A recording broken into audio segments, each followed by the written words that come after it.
నాకు తెలిసి తెలంగాణ రాష్ట్రం ఏర్పడిన తర్వాత జర్నలిస్టు మిత్రులు ఒక సంపూర్ణమైన సమస్య మీద అన్ని రాజకీయ పార్టీలను ఒక వేదిక మీదకి తీసుకొచ్చి ఒక చర్చకు తెరలే సమస్య ఉన్నప్పుడు పాలకులు నిర్లక్ష్యం వహించినప్పుడు తప్పకుండా ఏదో ఒక పక్క నుంచి పాలకులకు పక్కలో బల్లెంలాగా మారతామని చెప్పి ఈ కార్యక్రమాన్ని ఏర్పాటు చేయడం అభినందనీయం. ఎందుకంటే ఇట్లాంటి కార్యక్రమం ఏర్పాటు చేయాలంటే ఎన్ని కష్టాలు ఉంటాయో, ఒత్తిళ్ళు ఒడిదుడుకులు ఉంటాయో మిత్రులందరికీ తెలుసు, నాకు కూడా కొంత అర్థమైంది. ఈ కార్యక్రమం ఏర్పాటు చేసిన పల్లెరవి గారికి, ఇతర మిత్రులందరికీ కూడా నేను అభినందన తెలియజేస్తున్నాను. తెలంగాణ ప్రజల తరఫున ఒక వేదికను క్రియేట్ చేసినాను. రెండవది, జెండాలకు ఎజెండాలకు అతీతంగా దాదాపుగా అందరూ ఈ వేదిక మీదకి వచ్చింది. నేనైతే మాట్లాడాలని రాలే, విందామని వచ్చిన. అందుకే లాస్ట్ వరకు మొదటి నుంచి మామూలుగా మాట్లాడాలని వస్తే మొదలే పల్లెరవి గారితో అడుగు 5 నిమిషాలు మాట్లాడేసి నేను బయటపడి ఉండేవాడిని. చివరి వరకు కూర్చుందామని వచ్చిన. ఎందుకంటే 2014 జూన్ 2 రోజు చంద్రశేఖరరావు గారు 1 గంట ఆలస్యం చేయకుండా ప్రమాణ స్వీకారం చేసిన మరుక్షణమే చంద్రశేఖరరావు గారు ఎలా వ్యవహరించబోతుండ్రో, తెలంగాణని ఏ విధంగా తన వ్యాపార ప్రయోజనాలకు వినియోగించుకోబోతున్నాడో, తన వ్యాపార ప్రయోజనాలకు ప్రయోగశాలగా తెలంగాణను మారుస్తున్నాడని గుర్తించి తెల్లారి నుంచే మొదలుపెట్టిన చంద్రశేఖరరావు అనేటోడి తెలంగాణకు పట్టిన పీడ చీడ దీన్ని తొలగించాలనే ప్రయత్నం చేసినప్పుడు చాలామంది జర్నలిస్ట్ మిత్రులు, రాజకీయ మిత్రులు చాలామంది కూడా నీ మీద చంద్రబాబు నాయుడు గారి ప్రభావం ఎక్కువ ఉందనో, లేకపోతే అప్పుడే వచ్చింది ఇప్పుడే ఉరుకుతాడా, అప్పుడే పుట్టిన పిల్లగాడు ఇప్పుడే లేచి నడుస్తాడా, నువ్వు కొంత ఓపిక పట్టాలి కదా అని కొంతమంది సూచనలు ఇచ్చారు, సలహాలు ఇచ్చారు, కొంతమంది విమర్శించారు, ఇంకొంతమంది తిట్టారు, రకరకాలుగా జరిగింది. కానీ ఎక్కడ కూడా నా తెచ్చి యాదగిరన్న కూడా ఇదే లైన్ ఉండే మొదటి నుంచి. ఎక్కడ కూడా నేను సరే కొన్ని అటు ఇటుగా ఉన్నా కూడా మా ప్రయత్నం మేము చేయాలి అని ప్రయత్నం చేసుకుంటూనే వచ్చినాం. ఈ 6 సంవత్సరాల సుదీర్ఘమైన ప్రయాణంలో చాలామంది మిత్రులకు కేసీఆర్ యొక్క అసలు నైజం ఒక్కొక్క సందర్భంలో ఒకరికి తెలిసింది. ఒకరికి మొదటి రోజు తెలియవచ్చు ఉండవచ్చు, ఒకరికి 10 రోజులకు తెలియవచ్చు, ఒకరికి 2 ఏళ్ళకి తెలియవచ్చు, ఒకరికి 4 ఏళ్ళకి తెలియవచ్చు. మా చిత్తాన్నకు 5 ఏళ్లకు మన పార్లమెంట్ ఎన్నికలప్పుడు తెలిసి ఉండవచ్చు. ఎందుకంటే చంద్రశేఖరరావు గారు ఉద్యమం చేసిన వాళ్ళను, తెలంగాణ పట్ల అవగాహన ఉన్న వాళ్ళను, తెలంగాణ సమస్యలు పరిష్కరించాలన్న కోరిక ఉన్న వాళ్ళను ఒకరొకరిని అడ్డు తొలగించుకుంటూ వచ్చిండు. వాళ్ళను నిలవ నీడ లేకుండా చేసిండు. ఏదో రకంగా వాళ్ళను పాతాళానికి తొక్కే ప్రయత్నం చేసిండు. మీరు అబ్జర్వ్ చేయండి, డే 1 నుంచి అది చెరుకు సుధాకర్ గారు కావచ్చు, తెలంగాణ కోసం పీడీ యాక్టులు జైలుకు వచ్చిన వాళ్ళ నుంచి మొదలు పెడితే ఎవరినైనా తీసుకోండి, ప్రతి ఒక్కరిని, అది మీడియా పరంగా కావచ్చు, జర్నలిస్టుల పరంగా కావచ్చు, రాజకీయ పార్టీల పరంగా కావచ్చు, ఉద్యమకారుల పరంగా కావచ్చు, కోదండరామ్ గారు కావచ్చు, ఇక్కడ వేదిక మీద ఉన్న చాలామంది, ఇక్కడికి రాని వాళ్ళు ఇంకా ఎంతోమంది ఉన్నారు. కేసీఆర్ చేతిలో అణచివేతకు గురైన తెలంగాణ ఉద్యమకారులు ప్రతి గ్రామంలో, తండాలలో, గూడాలలో మన కళ్ళ కట్టినట్టు కనిపిస్తారు. అయితే దీనికి చంద్రశేఖరరావు గారు తెలంగాణ యొక్క సెంటిమెంట్ను పూసి దాని నీడన బతుకుతున్నాడు. దాన్నే కవచంగా పెట్టుకోండి. లాలూ ప్రసాద్ గారు ఒకసారి పార్లమెంట్లో చెప్పాడు, ఓ ఊరిలో గాడిద ఉంది, ఆ గాడిద మీద ఒక బొంత ఉంది, ఆ బొంత మీద శ్రీరాముడు బొమ్మ ఉంది. ఆ గాడిద ఏ చేనులకు మోయడానికి పోయినా ఆ గాడిదను చూడంగానే దాని మీద శ్రీరాముడు బొమ్మ కనిపించగానే కొట్టక పొన్ను చేతులు ఎత్తి దండం పెట్టడం మొదలుపెట్టారు. గాడిద ఏమనుకున్నదంటే, అబ్బా ఊరంతా నేనంటే భయం భక్తి, నన్ను ఎవరు చూసినా ఒక్కొక్కటి దండాలు పెడుతుండే, ఎవరి చేయను అయినా మేయొచ్చాను. ఇట్లనే ఊరి మీద వాడి మేసి బాగా బలిచింది. ఒకసారి చెట్లలో పోతుంటే కంప చెట్టు కప్పొత్త తగ్గి అది పోయింది, ఇది చేనులో మేయడానికి పోయింది. అప్పుడే గట్లకెళ్ళి పోతున్న రైతు గుత్ప తీసుకొని వచ్చి కొడితే నడ్డి ఇరిగింది. కేసీఆర్ మీద కూడా ఇవాళ తెలంగాణ అనే సెంటిమెంట్ ముసుగు కప్పుకొని ఉన్నాడు కాబట్టి కనిపించినోడల్లా నమస్కారం పెట్టాడు. ఇవాళ ఆ బొంత వీకాల్సిన అవసరం ఉంది. ఒక్కటే మాట, తెలంగాణ సెంటిమెంట్ అనే బొంత కప్పుకొని తిరుగుతున్న కేసీఆర్ బొంత వీక్తే తెలంగాణ ప్రజలే నడ్డిరకొడతారని చెప్పి నేను ఇక్కడున్న మిత్రులందరికీ నేను విజ్ఞప్తి చేస్తున్నాను. ఇక కేసీఆర్ చెప్పిందే చెప్పాలంటే గాడిద గడ్డేసి ఆవుకు పాలు విడితే వస్తాయా? ఇక్కడున్న మిత్రులందరూ ప్రత్యక్షంగానో పరోక్షంగానో ఏదో రకంగా వార్డు మెంబర్ నుంచి పార్లమెంట్ మెంబర్ వరకు కేసీఆర్ని గెలిపించి ఇవాళ గిట్ల చేస్తుండే గట్ల చేస్తుండే గట్లనే చేస్తాడు. ఆ గట్ల చేస్తుంటేనే మనం ఓట్లు వేసిండ్రు కదా మనోళ్ళు. మేము ఎంత చెప్పినా ఎవరని విన్నారా?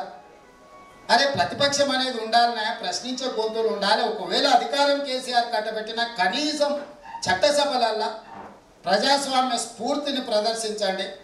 రాజ్యాంగం ఇచ్చిన హక్కులను కాపాడుకుందాం. ప్రభుత్వం అంటే పాలకపక్షమే కాదు, ప్రతిపక్షం పాలకపక్షం కలిస్తేనే ప్రభుత్వము. పాలకపక్ష నిర్ణయాలు తీసుకోవాలి, ప్రతిపక్షాలు సలహాలు సూచనలు ఇవ్వాలి.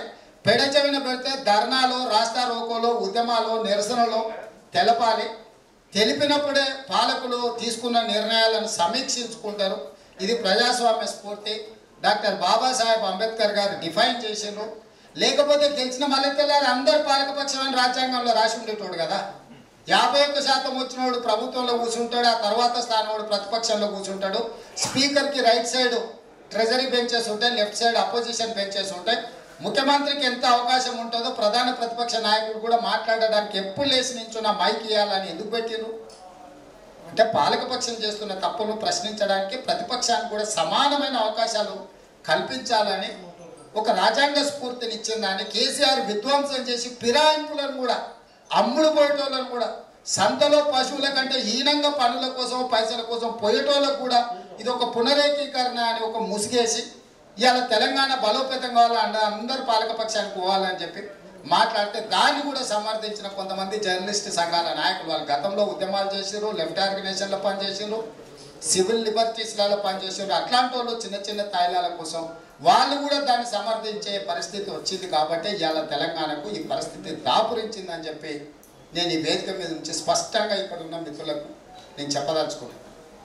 65 సంవత్సరాలలో విధ్వంసం ఎవరూ చేయలేనంత విధ్వంసాన్ని, సమైక్య రాష్ట్రంలో 60 సంవత్సరాలు ఆంధ్ర పాలకులు చేయనంత విధ్వంసాన్ని 6 సంవత్సరాలలో కల్వకుంట్ల చంద్రశేఖరరావు నిరాఘటంగా ప్రతి క్షణం ప్రతి నిమిషం తెలంగాణను విధ్వంసం చేయడానికి ప్రయత్నం చేసిండు. ఆ ప్రయత్నానికి ఎదురించి మనం నిలబడడంలో కొంత వైఫల్యం చెందిన అన్న సంగతి కూడా ఇక్కడ సమీక్షించుకోవాల్సిన అవసరం ఉన్నది. ఇవాళ మొదట మనలో ఉన్న లోపాలను మనం చర్చించుకోవాలి. బహిరంగంగా చర్చించుకుంటామా, లోపల రూమ్లో చర్చించుకుంటామా, మనల్ని మనం ప్రశ్నించుకుంటామా, ప్రశ్నించుకోవాల్సిన సందర్భం వచ్చింది. అట్లనే ఉంటాడు కేసీఆర్. రాజశేఖర రెడ్డి మా నాటిన ఇతడు జొన్నలేస్తే ఆందాలు ముగిస్తే రాజశేఖర రెడ్డి కొడుకు రాజశేఖర రెడ్డి లాగానే ఉంటాడు. పోతిరెడ్డి పాడు పక్క తండ్రి పెడితే కొడుకు వచ్చి పెద్ద చేయడాన్ని ఎందుకు ఆశిస్తాం మనం? ఎందుకు ఆశిస్తున్నాను నేను అడుగుతున్నా. బరాబర్ అట్లనే చేస్తాడు.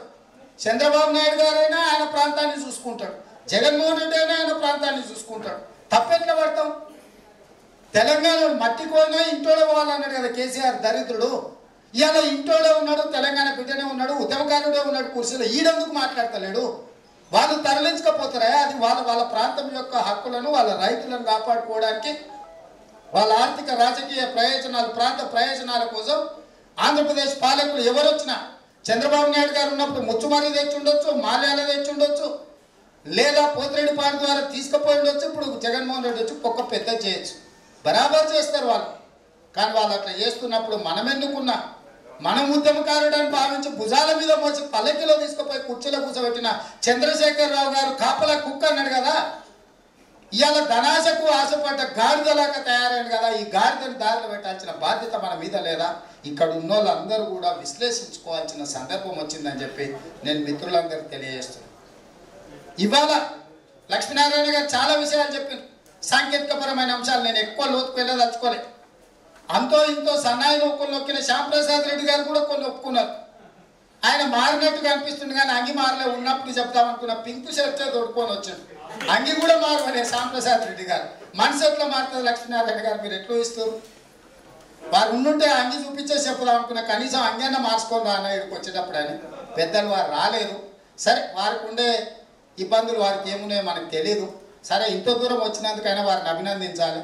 ఎందుకంటే మీరు మాట్లాడే సూటిపోటి మాట్లాడి వినడానికైనా ఇంత దూరం వచ్చిందంటే ఎంతో కొంత త్యాగం చేసినట్టే. కాబట్టి అట్లాంటి వాళ్ళను వచ్చినప్పుడు మనం పూర్తిగా దాడి చేసినట్టు కాకుండా కూర్చోబెట్టి విషయాన్ని, లక్ష్మీనారాయణ మాటల్లో ఆవేదన ఉంది, ఆవేశం ఉంది, ఆలోచన కూడా ఉంది.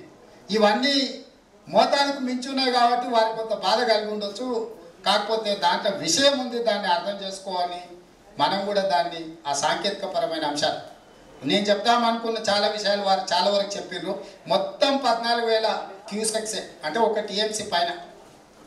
మొత్తం కృష్ణా బేసిన్ మీద అది పాలమూరు కావచ్చు, రంగారెడ్డి కావచ్చు, లేకపోతే నల్గొండ కావచ్చు, ఖమ్మం కావచ్చు, ఏడైతే ఎత్తిపోస్తున్నామో ఏవైతే ప్రాజెక్టులు ఉన్నాయో కాలువల ద్వారా పోయేటి వదిలేస్తే మనం లిఫ్ట్ చేసుకుంటున్నాయి హార్డ్లీ 1 TMC.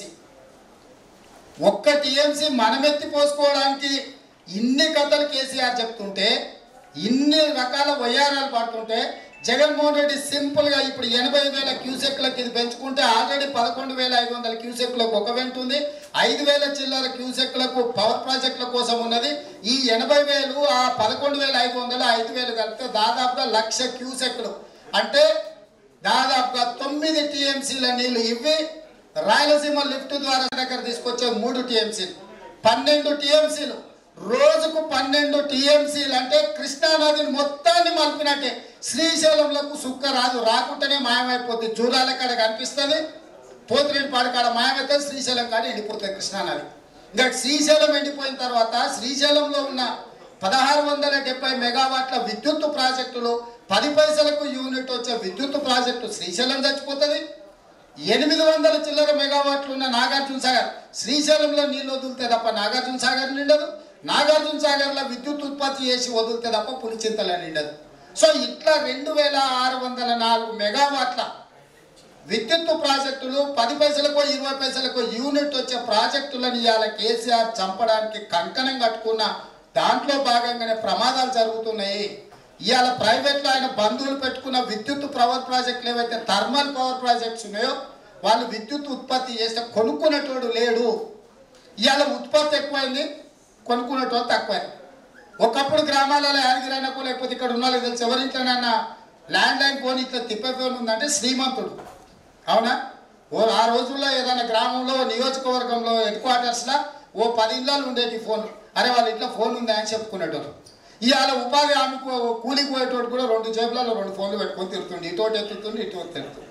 అంటే ఒకప్పుడు ఎంతో విలువైన ఫోన్ కనెక్షన్, ఒకప్పుడు ఎంతో విలువైన ఎంపీ కోట ఉన్న గ్యాస్ కనెక్షన్ ఇవాళ ఇంటికి 2 సిలిండర్లు వచ్చినాయి. ఒకప్పుడు ఎంతో కరువు కాటకాల విద్యుత్ కోతల కరెంటు మోటార్లు కాలిపోతుంటే, ట్రాన్స్ఫార్మర్లు పేలిపోతుంటే తెలంగాణకి 24 గంటల విద్యుత్ వచ్చాయని కేసీఆర్ జబ్బలు జరుచుకుంటుంది కదా.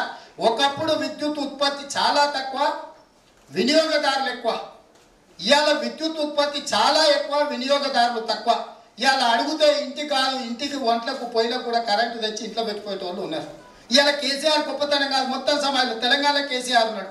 మరి ఆంధ్రప్రదేశ్లో మిగులు విద్యుత్ ఉంది, ఒరిస్సాలో మిగులు విద్యుత్ ఉంది, ఛత్తీస్గఢ్లో ఉంది, జార్ఖండ్ ఉంది, అన్ని రాష్ట్రాలలో మిగులు విద్యుత్ ఉంది. మరి ఆడవాడు మొగోడు ఉన్నాడా? ఎవడు ఉన్నాడు? ఈ మొగోడు అంటే ఇక్కడ పొడిచినా అంటుడు కరెంటు. మరి ఆడవాడు పొడిచిండు అంటే శుద్ధ అబద్ధాన్ని కూడా అతికినట్టు చెప్పడంలో కేసీఆర్ దిట్ట. ఇవాళ విద్యుత్ ప్రాజెక్టులు ప్రభుత్వాన్ని చంపేయాలా, గతంలో ఉన్న ప్రాజెక్టులను అన్నిటిని ఒకటొకటి ఫినిష్ చేసి కొత్తవి కట్టాలనుకుంటున్నారు. దీనికి రాచరికమైన ఆలోచన. గతంలో రాజ్యాలు ఉన్నప్పుడు రాజులు ఒక దేశం మీద దండయాత్ర చేసి ఆక్రమించుకున్నప్పుడు అక్కడ ఉన్న యొక్క సంస్కృతిని విధ్వంసం చేసేటోళ్ళు మొదట గత పాలకుల యొక్క రాజుల యొక్క ఆనవాళ్లను అక్కడి యొక్క ప్రజల సంస్కృతిని విధ్వంసం చేయడం ద్వారా కొత్త సంస్కృతిని ప్రజల నెత్తి మీద రుద్దేటోళ్ళు. ప్రజలకు అత్యంత విశ్వాసంగా నమ్మకంగా ఉండే గుళ్ళు గోపురాలు లేకపోతే ఇతర వాటిని ఎందుకు కూలగొట్టేదంటే రాజు మారిండు బిడ్డ, మీ పద్ధతి మార్చుకోవాలి అని చెప్పి దండయాత్రలు చేసి విజయం సాధించిన రాజులు ఎప్పుడు కూడా గెలిచిన రాజ్యంలో ఆ సంస్కృతిని విధ్వంసం చేసి కొత్త సంస్కృతిని ప్రజలకు చెప్పేటోళ్ళు. ఇప్పటి నుంచి మీరు మారిండ్రు, మీ రాజు మారిండని. ఇవాళ కేసీఆర్ కూడా తెలంగాణలో సాంస్కృతిక విధ్వంసం చేస్తున్నాడు. నిజాం నవాబుల నుంచి మొదలుపెట్టిన అది సెక్రటేరియట్ కావచ్చు, ఉస్మానియా హాస్పిటల్ కావచ్చు, లేకపోతే ప్రగతి భవన్ కట్టిన ప్రాంతం కావచ్చు, తెలంగాణలో కట్టిన శ్రీశైలం కావచ్చు, నాగార్జున సాగర్ కావచ్చు, లేకపోతే పులిచింతలు కావచ్చు, SRSP కావచ్చు, కల్వకుర్తి కావచ్చు, భీమా కావచ్చు, నెట్టంపాడు కావచ్చు, కోయిల్ సాగర్ కావచ్చు, ఈ ప్రాజెక్టులన్నీ సమైక్య రాష్ట్రంలో 60 సంవత్సరాలలో కట్టిన ప్రాజెక్టులు అన్నింటినీ విధ్వంసం చేసి కొత్త లిఫ్టుల పేరు మీద, కొత్త ప్రాజెక్టుల పేరు మీద, ప్రాజెక్టుల రీడిజైనింగ్ పేరు మీద కేసీఆర్ శకాన్ని రాయాలని ఒక కుతంత్రాలతో పాటు తన ధనదాహాన్ని తీర్చుకోవడానికి ఆర్థిక ప్రయోజనాల కోసం గండిపేటను హిమాయత్ సాగర్ను కూడా ఇక్కడ చంపేసి కేశవాపూర్ బసవాపూర్ దగ్గర కొత్త రిజర్వాయర్ కడతా అంటుండు. ఇవాళ గండిపేటలో చుక్కని ఎందుకంటే గత పాలకుల యొక్క ఆనవాళ్ళు నిజాం నవాబు నుంచి మొదలు పెడితే సమైక్య రాష్ట్రంలో కట్టిన ప్రతి కట్టడాన్ని కూలగొట్టడం ద్వారా కేసీఆర్ శకాన్ని గతం చరిత్రను ఎప్పుడైతే మనం క్రీస్తు శకం క్రీస్తు పూర్వం అని మనం చెప్పుకుంటామో కేసీఆర్ కూడా కేసీఆర్ కంటే ముందు కేసీఆర్ వచ్చిన తర్వాతనే ఒక సంస్కృతిని మన భవిష్యత్ తరాలకు ఇంజెక్షన్ ఇవ్వడానికి ఇలా కేసీఆర్ తెలంగాణ సంస్కృతి మీద దాడి చేస్తున్నాడు, కుట్ర చేస్తున్నాడు. తస్మాత్ జాగ్రత్త, తెలంగాణ సమాజం అంతా కూడా మేల్కోవాల్సిన అవసరం ఉన్నది. మరి ఇవన్నీ సమస్యలు మనకు కండకు కనిపిస్తున్నాయి. మరి ఏంది దీనికి పరిష్కారం? సెంట్రల్ కోర్టులో కూర్చున్నాం, మాట్లాడుకున్నాం, బాగానే ఉంది, ఒకరినొకరు అభినందించుకున్నాం. దీని పరిష్కారం ఏంది? దీనికి రాజకీయ పరిష్కారమే శాశ్వత పరిష్కారం. ఎట్లయితే పెద్దలు జితేందర్ రెడ్డి గారు చెప్పారో కేసీఆర్ను దించితే తప్ప ఇలా కొత్త వ్యవస్థ రాదు అని. 10 ఏళ్ళు ఇచ్చిండు కేసీఆర్. 10 ఏళ్ళలో ఎన్ని పంగనామాలు పెట్టిండో మనం చూసినాం. ఏ ఛానల్స్, ఏ ఆంధ్ర వాళ్ళు, ఏ సమైక్య రాష్ట్రం ఉండాలని, ఏ తెలంగాణ ఉద్యమకారుల మీద, ఏ తెలంగాణ పోరాటం చేసిన వాళ్ళ మీద దాడులు చేసిండ్రో ఇవాళ వాళ్ళే కుర్చీలలో ఉండరు తప్ప ఎవడన్నా తెలంగాణ కోసం పోరాడినాడు ఒక్కడన్నా ఉన్నాడా? ఒక్కసారి ఆలోచన చేయండి. అమరవీరుల కుటుంబాల నుంచి మొదలు పెడితే ఉద్యమకారుల వరకు, ఉద్యమకారులే కాదు రాజకీయంగా తనతోని సహచరులు కూడా జితేందర్ రెడ్డి కావచ్చు, సుఖేందర్ రెడ్డి కావచ్చు, తెలంగాణ ఉద్యమంలో పనిచేసిన వాళ్ళు, వెంకటస్వామి కొడుకు వివేక్ కావచ్చు, ఎందుకు వీళ్ళందరికీ పార్లమెంట్లో విశ్వేశ్వర రెడ్డికి ఎందుకు టికెట్లు ఇవ్వలే? వీళ్ళందరూ తెలంగాణ ఉద్యమం సందర్భంగా ఎంబడి ఉన్నారు. సీతారాం నాయక్ కావచ్చు, అన్ని రకాలను ఎందుకు ఏరి తెలంగాణ ఉద్యమంతో అనుబంధం ఉన్న ప్రతి ఒక్కరిని భూతద్దం పెట్టి ఎతికి మరి ఏది అవతల పడేసి పెట్టుబడిదారులను తీసుకొచ్చి, పెట్టుబడిదారుడికి ఏముంటుంది అంటే వ్యాపార లక్షణం ఉంటుంది. ఎంత పెట్టినా ఎంత లాభం వచ్చింది. ఇవాళ నీకు మహబూబ్నగర్లో టికెట్ ఇచ్చిన ఆయన, చేవెళ్ళలో టికెట్ ఇచ్చిన ఆయన, మల్కాజ్గిరిలో టికెట్ ఇచ్చిన ఆయన, లేకపోతే హైదరాబాద్లో టికెట్ ఇచ్చిన ఆయన, లేకపోతే మన సికింద్రాబాద్లో టికెట్ ఇచ్చిన ఆయన, నల్గొండలో టికెట్ ఇచ్చిన ఆయన, ఎవడన్నా తెలంగాణ ఉద్యమంలో ఒక్కరోజన్నా జై తెలంగాణ అని అన్నాడా? కనీసం అలసిపోయి ఉద్యమంలో సోసొచ్చి కింద పడ్డానికి ఒక గిలాసం మంచినీళ్ళని ఇచ్చిన తెలంగాణ ఉద్యమకారులకు, పిల్లలకు అని నేను అడుగుతున్నా. ఇవాళ టికెట్ ఇచ్చినాడు ఒక్కడైనా? అది రంజిత్ రెడ్డా, నరసింహారెడ్డా, లేకపోతే రాజశేఖర్ రెడ్డా, శ్రీనివాస్ రెడ్డా, ఇంకొకడా సాయి కుమార్ యాదవ, ఎవడన్నా? శ్రీనివాస్ యాదవ్ గల్లీలలో తరిమి కొట్టిండు తెలంగాణ ఉద్యమకారులను. ఆయనకు మంత్రి ఇచ్చిండు, ఆయన కొడుకుకి ఎంపీ టికెట్ ఇచ్చి. అంటే ఏం సందేశం ఏదలుచుకున్నాడు కేసీఆర్? ఈ తెలంగాణలో ఉద్యమకారులకు, ఉద్యమంలో అమరులైన కుటుంబాలకు స్థానం లేదు. తెలంగాణ ద్రోహులకు, తనకు వంది మాగదులాగా ఉండి డూడు బసవన్నలకే స్థానం ఉంటుందని చెప్పకనే చెప్పిండు. ఆ రోజు ఆయనతో చేరిన కడెం శ్రేయర్ కావచ్చు, తుమ్మల నాగేశ్వరరావు కావచ్చు, నాయన్ నరసింహారెడ్డి కావచ్చు, స్వామి గౌడ్ కావచ్చు, ఆయన దాంట్లో ఉన్న వాళ్ళని కూడా చెప్తున్నాను, నేను బయట ఉన్న వాళ్ళ గురించి చెప్తలేను. ఇవాళ వాళ్ళందరూ ఎక్కడికి పోయారు? పాతాళానికి దొక్కేసిండు. ఎందుకంటే తెలంగాణ ఉద్యమ వాసన కూడా ఇవాళ కేసీఆర్కు పొడగిట్టడం లేదు. ఇవాళ కేసీఆర్ స్పష్టంగా, నిర్దిష్టంగా ఒక లక్ష్యాన్ని పెట్టుకొని ముందుకెళ్తున్నాడు. తెలంగాణ అనే పదమే వినిపించొద్దు, తెలంగాణ ఆనవాళ్ళు కనిపించొద్దు, తెలంగాణ ఉద్యమంలో ప్రత్యక్షంగా పరోక్షంగా భాగస్వామ్యం ఉన్న ఏ ఒక్క నా కొడుకు కూడా నా కళ్ళకు కనిపించొద్దని ఒక నిర్ణయం తీసుకొని ఈరోజు పాతి పెట్టే కార్యక్రమం పెడుతుంటే మనందరం ఇంకా మౌనంగా ఉంటే భవిష్యత్ తరాలు మనం క్షమించమని నేను చెప్తున్నా. ఈ సందర్భంగా నాకు అన్నీ ఉన్నాయి, కారు ఉంది, బంగళా ఉంది, ఇల్లు ఉంది, ఆస్తులు ఉన్నాయి, ఒక బిడ్డ ఉంటే పెళ్లి చేసినా నాకేం చీకు చింత లేదు, నాకు కొట్లాడాల్సిన అవసరం లేదు. ఇట్లా పట్టుకుంటే చాలా మందికి పంపించినాడు కేసీఆర్, నాకు కూడా బాగానే పంపిస్తాడు. లారీ కాకపోయినా కనీసం కారు అంత సైజ్ అన్న పంపిస్తాడు. కానీ ఎందుకు కొట్లాడుతున్నామే అంటే భవిష్యత్ తరాలు ఎప్పుడైనా ఈ చరిత్రను పుటలు తిరిగేసినప్పుడు తెలంగాణ వచ్చిన తర్వాత ఏ గాడిద కొడుకులు ప్రతిపక్షం నుండి నా కొడుకులు ఏమని చేసిందా లేదా అని అంటే సమాధానం చెప్పాల్సిన బాధ్యత మా అందరి మీద ఉంది.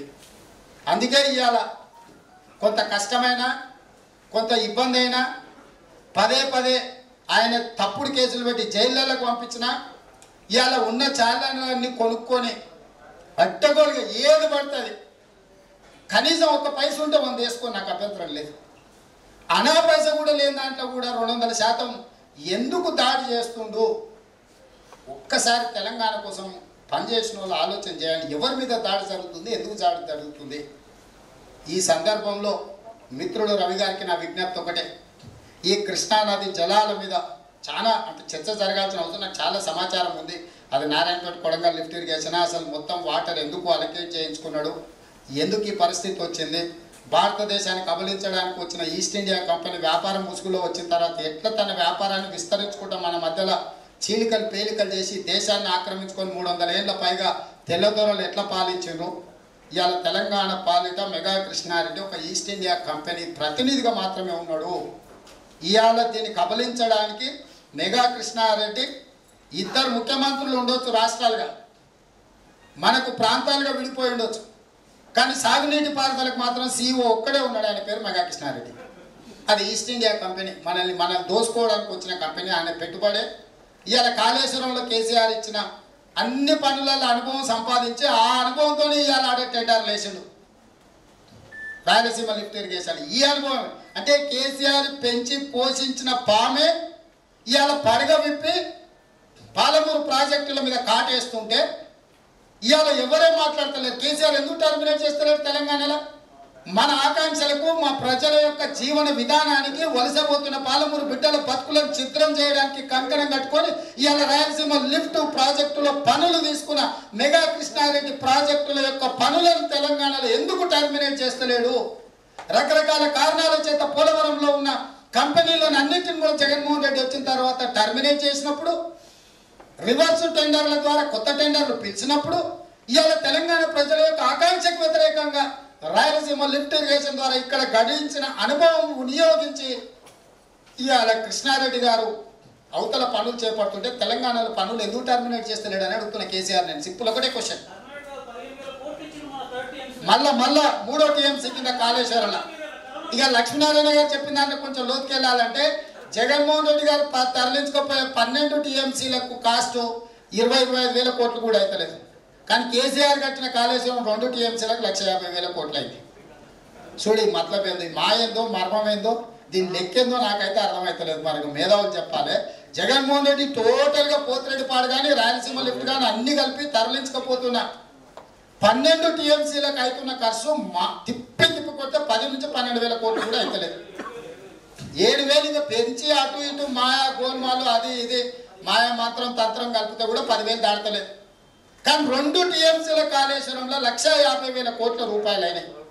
పాలమూరు రంగారెడ్డిలో 10 లక్షల ఎకరాలకు 55,000 కోట్ల ఖర్చు అన్నాడు. నేను ఎమ్మెల్యేగా ఉన్నప్పుడు కొట్లాడి కాంగ్రెస్ పార్టీ ఉన్నా కూడా ప్రతిపక్షంలో పెద్ద రోసయ్య గారిని ఒప్పించి కిరణ్ కుమార్ రెడ్డి గారి మీద, మా అరుణమ్మ మీద పోరాటం చేసి ఈ Narayanpet Kodangal lift irrigation 69 GO ద్వారా నికర జలాలతోని 7.10 TMCలు 1,07,000 ఎకరాల కోసం బీమా ఫేజ్ 2 కింద నేను ఈ జీవో తెచ్చుకున్నాను. దీంట్లో 1,07,000 ఎకరాలకు ఎంత ఖర్చు అవుతుందంటే 1,453 కోట్లు, అంటే 1,500 కోట్లు. నేను తెచ్చుకున్న సమైక్య రాష్ట్రంలో ఆంధ్ర పాలకుల నుండి ఇచ్చిన జీవోలో 1,00,000 ఎకరాలకు 1,400 కోట్ల రూపాయలు ఖర్చు అయితే తెలంగాణ రాష్ట్రం వచ్చినాక కేసీఆర్ పిలిచిన పాలమూరు రంగారెడ్డిలో 1,00,000 ఎకరాలకు 7,500 కోట్ల రూపాయలు ఖర్చు అవుతుంది. ఆనాడు దీని సిఈ ప్రభాకర్ రెడ్డి కడప, ఈరోజు ఆంధ్రప్రదేశ్ తరఫున కూర్చుని ఆదిత్యనాథ్ దాస్ ఆనాడు ప్రిన్సిపల్ సెక్రటరీ. అట్లాంటి వాళ్ళ నుండి కూడా ఈ జీవో ఇచ్చారు. ఇవాళ అదే మురళీధర్ రావు ENC తెలంగాణ బిడ్డ అని చెప్పుకున్న మురళీధర్ రావు 6 ఏళ్ళ నుంచి టెండర్ విలువలే. హరీష్ రావు తెలంగాణ ఉద్యమకారుడు అంటాడు. ఎండిపోతున్న, వలసలు పోతున్న, చచ్చిపోతున్న Narayanpet Kodangal lift irrigation tender పిలవలేదు అని అంటే టెండర్ పిలవకపోతే పిలవకపోయాడు. కనీసం కేంద్ర మంత్రి సాగునీటి పారుదల శాఖ మంత్రి దగ్గర ఇప్పుడు apex council Krishna river management board meeting ఏదైతుందో ఎజెండాలో కూడా ఇంక్లూడ్ చేయలేదు యాదగిరి అన్న. తెలంగాణకు మంజూరైన కృష్ణా బేసిన్ మీద మంజూరైన ప్రాజెక్టులు అన్ని ఎజెండాలో పెట్టి మా సమైక్య రాష్ట్రంలో ఇన్ని ప్రాజెక్టులు మంజూరైన నిర్మాణ క్రమంలో ఉన్నాయని చెప్పే ఎజెండాలో కూడా 69 జీవోను ఇంక్లూడ్ చేయలే.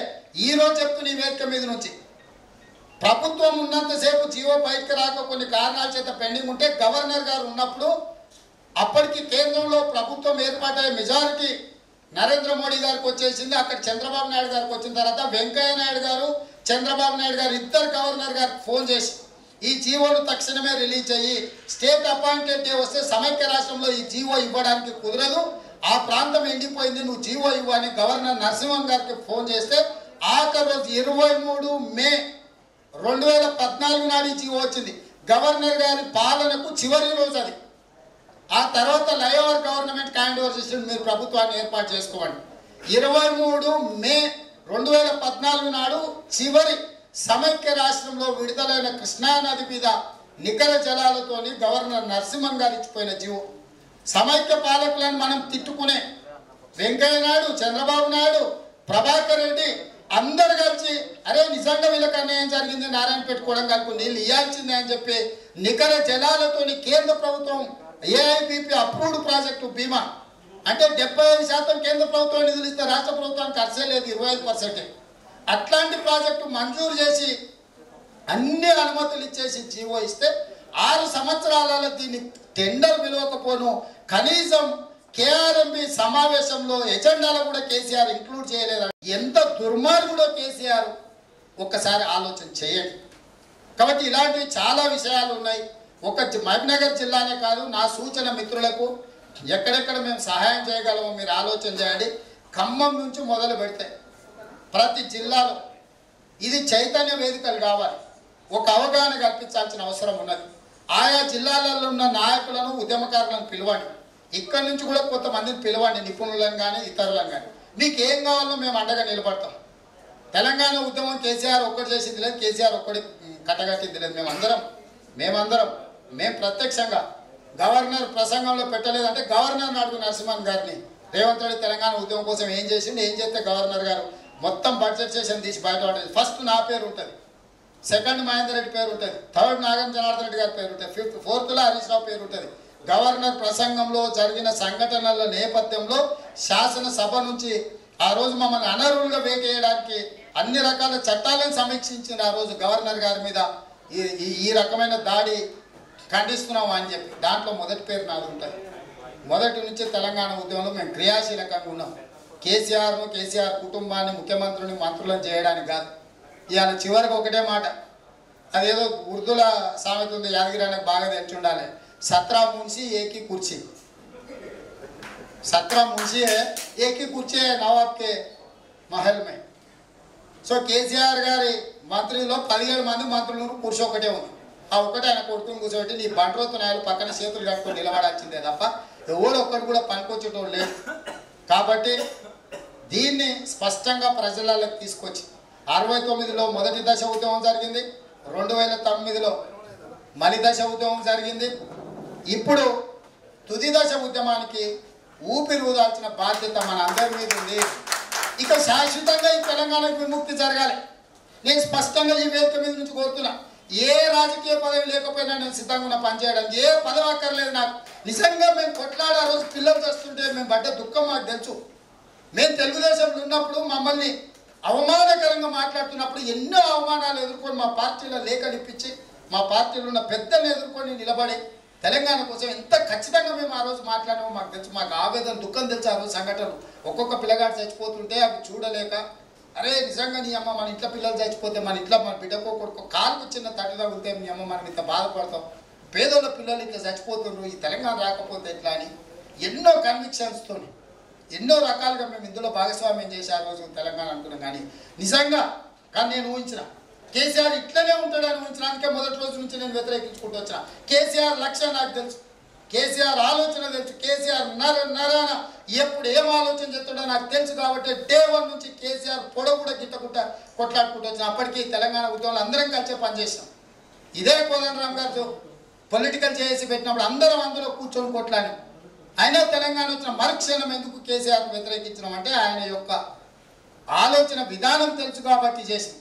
ఇవాళ కూడా పెద్దలు కోదండరామ్ గారు ఉంటే ఈ వేదిక మీద నుంచి ఒక విజ్ఞప్తి చేద్దాం అనుకున్న వారు లేరు. అయినా కూడా వారికి చేరుతారని విజ్ఞప్తి చేస్తున్నా. సార్, మీరు పంతులు చదువు చెప్పేటోళ్ళు, మంచి చెడ్డ చెప్పేటోళ్ళు, మీకు ఈ సమకాలీన రాజకీయాలలో రాజకీయ పార్టీ మీకు సరిపోదు. దయచేసి రాజకీయ పార్టీ ఆలోచన మార్చి సేమ్ మళ్ళీ ఒక వేదికను క్రియేట్ చేయాలి, ఒక ప్లాట్ఫామ్ క్రియేట్ చేయాలి. విశాలమైన తెలంగాణ ప్రజల యొక్క ప్రయోజనం కోసం మీరు ఒక అడుగు ముందుకేయండి. మేము మోస్తాం, మీరు ఒక జెండా పెట్టుకునే వరకల్లా మేము మీటింగ్ పెట్టాలంటే కష్టం. మా పార్టీ వాళ్ళు అంటారు, ఆయన వేరే పార్టీ, నీది వేరే పార్టీ, ఆయన 10,000 మందితో కోదండరామ్ మీటింగ్ పెట్టిస్తే అప్పుడు కేసీఆర్ మోసినట్టు అయితే శివర్ కానీ మా పార్టీలో కూడా అంటారు కదా, మాకు కూడా సమస్యలు ఉంటాయి కదా. మేము పత్తు రాజకీయ పార్టీ, కేసీఆర్ చెప్పినప్పుడు అట్లనే మా నాకు ఒక్కడికి ఇండివిజువల్గా పెద్ద కోరికలు ఎట్లున్నా అట్లున్నా మిగతా అందరూ కూడా తీసుకోవాలి కదా. కాబట్టి ఇప్పుడు నేను విజ్ఞప్తి చేస్తున్నాను, ఇవాళ సందర్భం వచ్చింది. ప్రొఫెసర్ కోదండరామ్ గారు పెద్దలు ఉంటే, అయ్యా విస్తృత ప్రయోజనాల దృష్ట్యా మీరు రాజకీయ పార్టీ ఆలోచన పరిధి దాటి ఒక వేదికకు అవకాశం ఇవ్వండి, మీరు బాధ్యత తీసుకోండి, మిగతా ఏమేమి కావాలో మేము ఏర్పాట్లు చేస్తాం. అని చెప్పి వారికి విజ్ఞప్తి చేద్దాం అనుకున్న వారు ఇతర కార్యక్రమాల ద్వారా వెళ్ళారు కాబట్టి ఇక్కడ ఉన్న పెద్దలకు నేను విజ్ఞప్తి చేస్తున్న వారు బాధ్యత తీసుకుంటే సరే, లేదంటే ఆల్టర్నేట్ ఒక ప్లాట్ఫామ్ అయితే క్రియేట్ చేయండి. రాజకీయాలు వచ్చినప్పుడు ఏ పార్టీకి ఆ పార్టీ ఏదో ఒకటి ఉంటుంది. ఇప్పుడు ఇది విముక్తి చేయడానికి మనందరం కలిసికట్టుగా పనిచేద్దాం. మా వంతు సహకారాన్ని, ఎందుకంటే మాకు పార్టీ అన్న తర్వాత 10 అంశాలు ఉంటాయి. 10లో ఇదొక అంశం, ఇది ఒక్కటే కాదు. మీరు ఎప్పుడు పిలిచినా మేము అందుబాటులో ఉంటాం. యువకుడు వంశీ లాంటి వాళ్ళు, సమస్య పట్ల అవగాహన ఉన్న వాళ్ళు, చట్టసభలలోనే కాకుండా న్యాయస్థానాలలో కొట్లాడుతున్నారు. ఏదైనా సందర్భం ఇట్లాంటి వచ్చినప్పుడు మా వాళ్ళు కూడా అండగా నిలబడతారు. ఇన్ని గంటలు కూర్చొని ఇదంతా వ్యవస్థను నడిపిస్తున్నారు కాబట్టి మళ్ళొకసారి నిర్వాహకులకు అభినందనలు, ధన్యవాదాలు తెలియజేస్తూ సెలవు తీసుకుంటున్నాం మిత్రులారా. జై తెలంగాణ.